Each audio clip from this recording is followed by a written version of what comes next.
What's up, ladies and gentlemen? Best Virginian here, and this week's episode is going to be out of this world.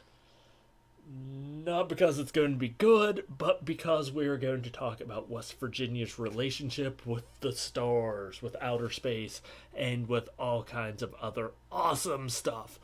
For this week's episode, we are going to have to go down to Pocahontas County. That's on the eastern border, right up there against Virginia. We are going to the town of Greenbank, population about 150.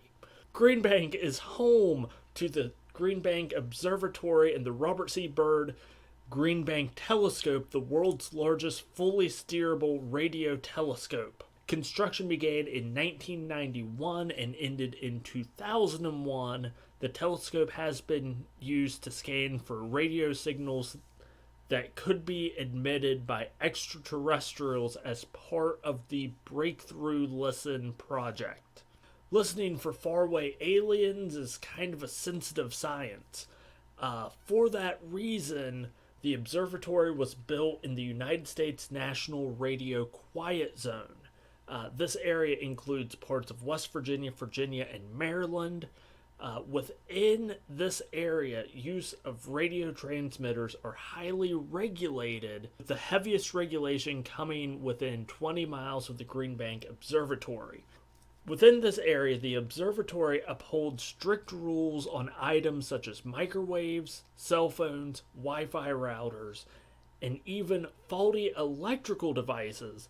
While the observatory has no direct authority in these matters, since it is overseen by the FCC, people can be fined up to $50 for these violations. So why would anyone want to live in an area without Wi-Fi, without cell phones, without microwaves?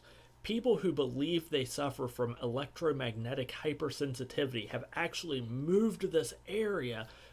There are still emergency radio transmitters within the area. So like 911 services, police services, things like that still work. And radios, while there are still radio broadcasting, they have to use directional antennas and they have to run at lower frequencies. And West Virginia actually has a lot of connection with space and the stars. Some examples are Rocket Boys, the story of Homer Hickam, Roy Lee Cook, Sherman Sears, Odell Coral, Billy Rose, and Quentin Wilson. This is a story about these individuals that started building experimental rockets in high school. It was adapted, it is a book, it was adapted into the 1999 film October Sky. You have the Flatwoods Monster, a creature many believe to be extraterrestrial that was seen on September 12, 1952. The creature was seen after an object crossed the sky and landed in a farm owned by Bailey Fisher. The sighting inspired the yearly Flatwoods Festival held every September and the Stope shirt. I will hug anyone who buys me this shirt. Just saying. Just saying. That's an awesome shirt. Awesome shirt. And the main attraction as far as West Virginia goes, the Mothman. Yeah, you knew I was going to have to talk about this when I started talking about West Virginia and space. Seen multiple times from 1966 to 1967 in the Point Pleasant area. The first sightings of Mothman were soon followed by numerous other paranormal events, including appearances of men in black. These events led to the book and movie The Mothman Prophecies, written by John Keel.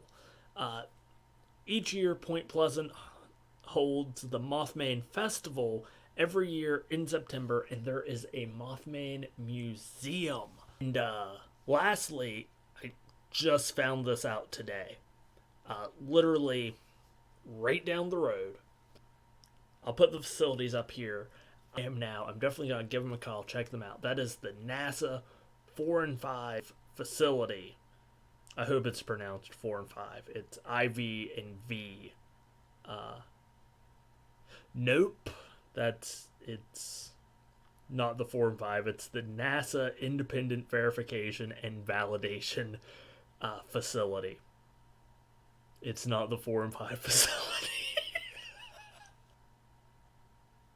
Which is making efforts to contribute to NASA's improved safety record since the program's inception. So that's cool. I'm definitely going to have to go check that place out. So that's been the Best Virginian for this week. Don't forget to check out the Green Bank Observatory, check out the Mothman Festival, check out the Flatwood Festival, check out October Sky, and I'll get back to you guys about the NASA Center because I really want a tour, or at least some information from them. Again, not sure what they do, but thanks for checking out this week's episode. Don't forget to stay wild and stay wonderful, and welcome to West Virginia.